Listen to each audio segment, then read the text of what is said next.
দক্ষিণ জেলার সদর বিলোনিয়াতে বাম কংগ্রেস জোটের প্রার্থী আশিস সাহার সমর্থনে চলছে জোর নির্বাচনী প্রচার।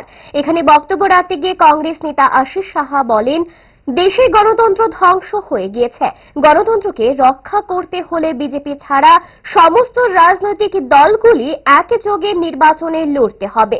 কেননা বিজেপি দল বিরোধী রাজনৈতিক দলগুলিকে নির্বাচন থেকে বিরত থাকার জন্য ইডি, সিবিআই, আয়কর দপ্তর ইত্যাদিকে ব্যবহার করছে। তার জন্য সবকটি রাজনৈতিক দল এক মঞ্চে এসে বিজেপির বিরুদ্ধে লড়তে হবে।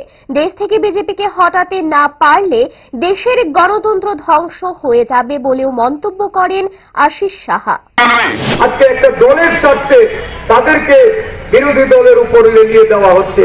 বিরোধী দলগুলিকে দুর্বল করে নির্বাচনী লড়াইয়ে যেন তারা অংশগ্রহণ না করতে পারে, তাদের প্রচার না করতে পারে, তাদের দলের হয়ে যেন তারা আগামী দিন নির্বাচনে জয়লাভ করতে না পারে, তার জন্য প্রতিবন্ধকতা করে তুলেছে।